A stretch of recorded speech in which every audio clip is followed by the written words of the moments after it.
Hi, Facebook. We are live for our follow-up Fridays. I hope you guys had a great week. I had an awesome week this week. It was easy. It was easy. It truly was easy. My students, even though it was a week before spring break, they were really focused. They wanted to learn this week, which is always a blessing and always a good thing. If you're an educator, you know anytime the kids come in and they're focused and they want to learn, it really does help the learning process and the teaching process go much smoother, and it's a much easier process to teach. Of course, you know, when the students desire to they desire to learn. Oh, I just had a beautiful week in the classroom this week. It truly did bless me on this week to be able to be a teacher. Some days it's hard. It gets hard out there. If you're a teacher, shout out to you. Shout out to those of you who are going on spring break on next week. This was your last day before a week off. It is much needed. We need the refreshing. We need the, you know, the reboot of being away from the job, being away from the demands of the job, being away from the rigor of the job, being away even from the students. Parents, we know sometimes you don't want them at home, but your children's teachers truly need the break. So it is spring break time for a lot of us. Yay. And teachers, I hope you get some rest. Go somewhere, sit down, watch your favorite movies, read your favorite books, spend time with your family, your friends, whatever you do to refresh yourself, to reboot, to refocus. It is testing time, parents. For anyone who will see this and you are a parent, it is testing time in Georgia. It's coming up, and it should be starting in probably a lot of places, maybe right at the beginning of April. So just do what you can as a parent to go ahead and start preparing your kids. The teachers have they've been teaching all year, and that is the biggest preparation. But we have, you know, been doing some reboots and some just hitting testing kind of hard. It is that time of season as well for educators. And no, I did not get on here to talk about teaching. I got on here today to do a follow-up video from our Right On Wednesdays. And I just want to hit the takeaways again, and just to remind you what was said on Wednesday night, just in case you missed it and you want a quick overview or quick review on what we discussed on Wednesdays. Don't forget, we will be back on Wednesday, this upcoming Wednesday at 8:45, and we will be discussing part 2 of this particular series. This series is called Leaving on a Good Note, and part 1 from Wednesday night from March 22nd, just in case you want to go back and catch the video, it should be dated March 22nd, 2017, and we discussed how to actually get the job. We learned on Wednesday night that 38% of people do not actually qualify for the jobs that they apply for. And I showed you guys a method on how you can see if you actually qualify for the job you are applying for. 1, before you actually start the process, or 2, before you go into the interview. Because we also learned that about the same percentile, 38% of people go into interviews, and immediately the people who are conducting the interview see that the person doesn't lack confidence, or they lack a smile, or they lack, I think, voice. You know, your voice just isn't, I guess, booming enough where they feel as if you are confident in what you're saying concerning the questions that they are asking you. So Wednesday's night video, it discussed how you can ensure that you qualify for the job and go in confidently as you prepare for a job interview. So what we discussed, or what I showed people how to do, was to go in and print out the job description. And for those of you who said they wanted a copy of this, I do have it scanned. You guys, I realized after the video that my scanner is broken. I don't know when that happened. Surely I have not used my scanner in a while, so I have no clue when my scanner stopped working on me. But I was able to get the document scanned. I do have it on a thumb drive, so I will be emailing those people who have expressed interest on getting a hard copy of this. I will be sending that probably as soon as this video is over. I want to go ahead and get that out. If you see this video and you would like to have a copy of the process I went through just as an example for you, of course, when you print this out, it's not going to be the same. You're not applying for the same job 9 times out of 10. And so your process and what you write down, of course, is going to be different because we have different experiences and it's a different job. But this will help serve as a template for you on just to show you exactly what I did. So I know 2 people inquired about getting a hard copy of this, so I will most definitely get that information to you guys probably as soon as I, 1, figure out how to do it over Facebook. I think it's as simple as an attachment, but I haven't played around with it. And then 2, as soon as this video is over, I will be getting you guys that information. So the first takeaway that we discussed on Wednesday night was that you need to make sure you qualify. And I call this the Adrian Harris annotation method, where basically all you do is print out the description for the job and you walk yourself through on what the job is. 1, what are they actually asking you for? And then 2, how do you qualify? What experience do you bring to the table that ensures you can answer specific questions about the job that you are applying for in an interview setting? That was takeaway number 1. Be sure you qualify for the position. Remember, 38% of people, according to Inc.com, do not qualify for the jobs they actually go out and apply for. So that's not even 50%, guys. That is a huge deal that a lot of us apply for positions we don't even qualify for. So you can see if you qualify for a job or walk yourselves through the process to determine whether or not you qualify for a position in more details by just walking yourself through this particular method. All it is what they call in school textual annotation, and you just mark down the experience you bring to the table based off of the description that is provided for you. Again, if you would like a copy of this, just send me a message, or you can add a comment below and I can send you a copy of this when I do the first round after this video is over.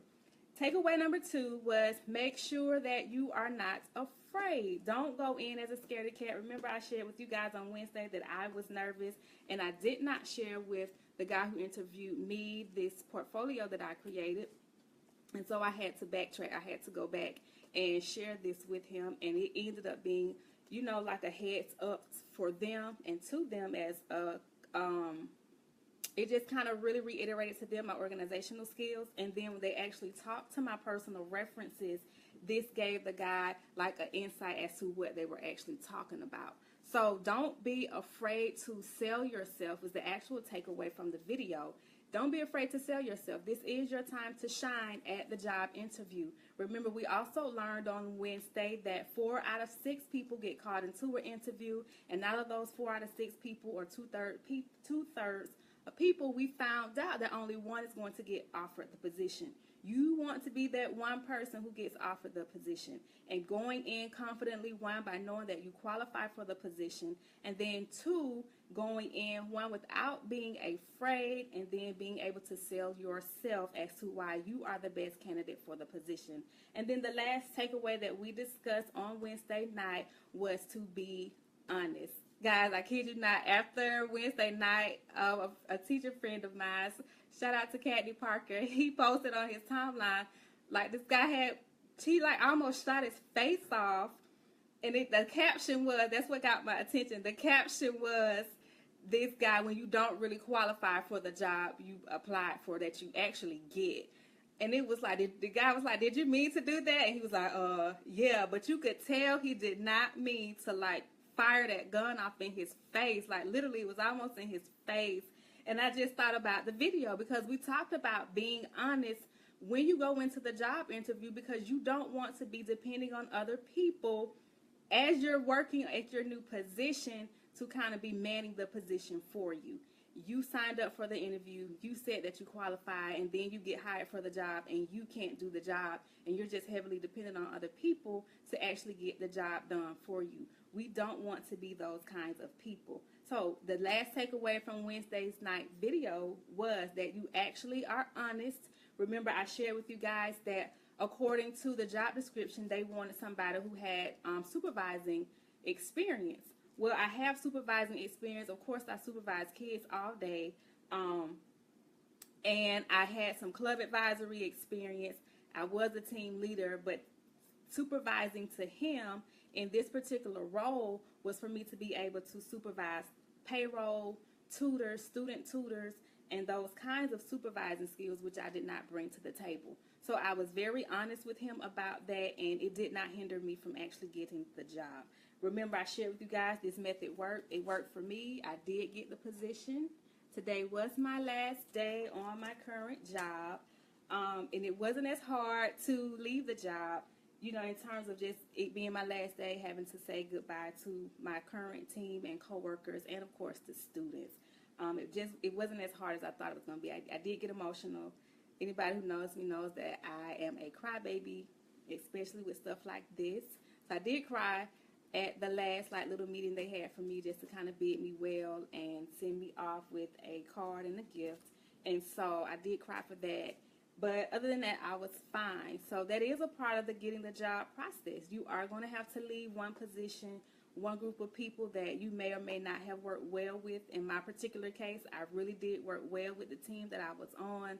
I work at an alternative school, so having a good core team is key. And I think that's key on any job. Anytime you can actually work with people that you get along with, you guys work well together, it really does help the job make the job more enjoyable. So I truly, truly did enjoy working with the team that I had the privilege of working for, and I'm looking forward to the new team that I'll be working with, once spring break is over. So this video was quick follow-up. Takeaway 1, qualify for the job. Ask yourself, do you qualify for the position, just by going through the description and marking how you actually qualify. Takeaway number 2, don't forget to sell yourself. This is your opportunity at the job interview to sell yourself, and go over and beyond on that. Don't be afraid and don't chicken out on selling yourself for the position you are applying for.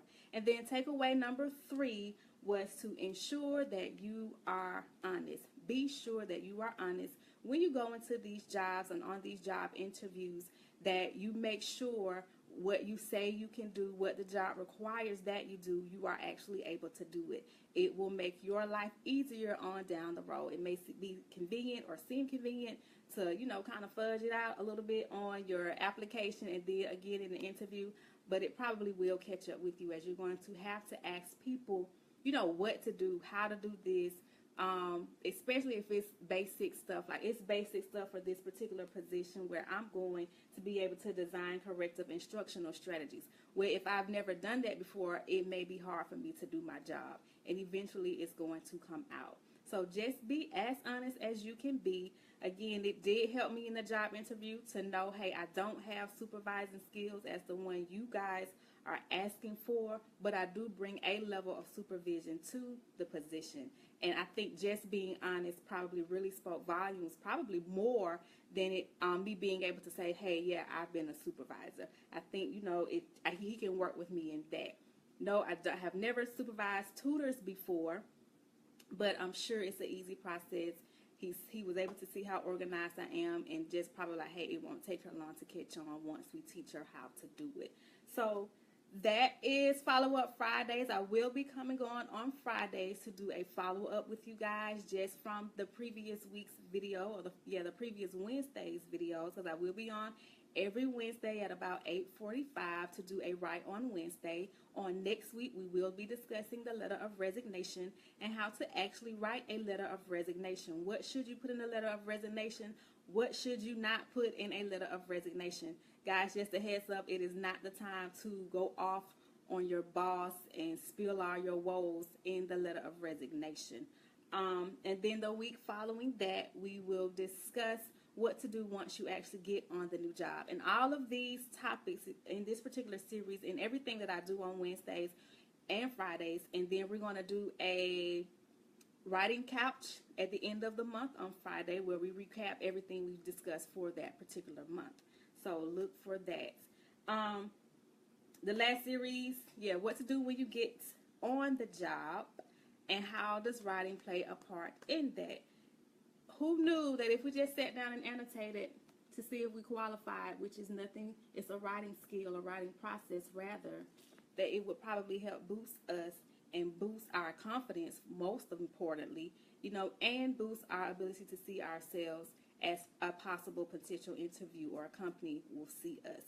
So I do hope that you guys will join me on Wednesday. I will repost the video on Sunday, the original video, and I will repost this follow-up video on Sunday, just so you guys can see, you know, what was discussed this week in terms of the upcoming week, so that you aren't kind of lost when Series 1 Part 2 comes out. Although they're separate entities, it is a series, so, you know, I may reference information from this particular week's video, and you may want to kind of be caught up on that. So I'll be reposting on Sunday Wednesday's video, and so that'll be our schedule. On Wednesday we'll do a new topic. Friday I'll do a recap. On Sunday I'll repost the original video, and then at the end of the month, whichever the Friday is, whatever that last Friday of the month is, I'll do a recap of the entire month, and we're going to call that, I believe, the Writing Couch, where we do a recap of everything for the month. So look for those advertisements. Please share the videos. I was very, very pleased. I think I had 100 and something views, and it reached about 500 people, the first video. So that was awesome, awesome, awesome for me. I was just really, really pleased with the turnout. I thank you all who tuned in on the first video and commented.